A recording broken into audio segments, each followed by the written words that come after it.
Welcome everyone to this week's edition of Moorey's Marble. We have a fantastic day's racing right around the country tomorrow. The first Group 1 of the season will take place in Sydney. The Winx Stakes headlines a brilliant day's racing at Royal Randwick, which is also supported by 3 other races at group level. Down in Melbourne, we've got 2 listed features as part of a 9-race program at Moorey Valley. And for the second consecutive weekend, we have racing at Eagle Farm here in Brisbane. That's exactly where we're going to start this week's edition of Moorey's Marble, looking at this 9-race program at Eagle Farm, where the track is currently rated a good 4. The rail position was 5 metres last week. It goes out 2 metres to the 7 metre position the entire circuit this week, and I think later in the day that potentially may bring in the back markers who will find the better part of the track. But my best bet comes pretty early in this card here, and it's race 4 on the program over the 1400 metres, and I'm with the Tony Gollan trained Moorey.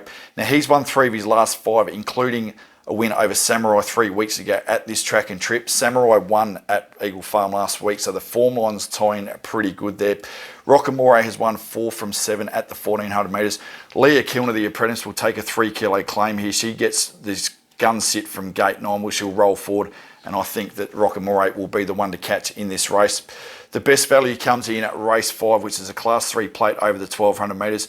And I'm with a runner who's coming down from Toowoomba. He's unbeaten 3 from 3. And I speak of number 6 here in Go Wanji. Now, his last win was in this grade, and he won that by 4 lengths. His 3 wins in his career so far come at a combined margin of over 10 lengths.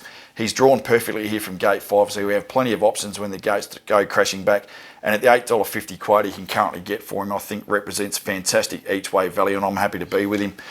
Looking at the Valley, where we've got 2 listed features, the Mackenzie Stakes and also the Caroline Stakes on a good 4. The railers in the true position at the entire circuit, and it's an extremely tough day to try and find some winners at Moorey Valley. But my 2 best bets, one of them comes pretty early in the piece. It's race 2 over the 1200 metres for the 4-year-old mares, and I'm with the Danny O'Brien trained here in Sugar Town. Now she's ran 3rd in her last 2 starts. Both of those have been at Caulfield, and both have been really solid. Jamie Carr has been on board for those 2 rides, and she sticks here, and she draws really well, and that's where you want to be drawing at the Valley, those low gates. She's got gate 4, she'll roll forward, and I'm making her one of the best bets on this card. And then we have a look at the last race, which is race 9 over the 1500 metres, and with Jamie Carr again, she takes the ride here on number 11 in De Graves. Now he came over to Australia, he's won his one and only run here in Australia. That was a benchmark 90 at Flemington over the mile. He's a Group 3 winner. He also draws a low gate, which will give him a sit in behind the speed, and I'm happy to be with him in the last race at the Valley. And then we have a look at the massive day on offer at Royal Randwick. As I said, the Group 1 Winx Stakes headlines the 10-race program. There's 3 other races at group level supporting this too. The track conditions are absolutely perfect. We're on a good 4. The railers in the true position the entire circuit. Now the best bet for me comes in race 4, which is a benchmark 78 over the mile, and I'm with the old trusty combination of Chris Rawler and James McDonald, and they'll team up here with number 11 in Love Planet. Now he's been in super form. He won his last 2 runs, his last campaign. He began this preparation with a win at Sandown over the 1400 metres. That was in benchmark 70. He backed that up at Randwick in this grade, finishing 3rd. He drew gate 8 in that race. He draws a lot better tomorrow in gate 2.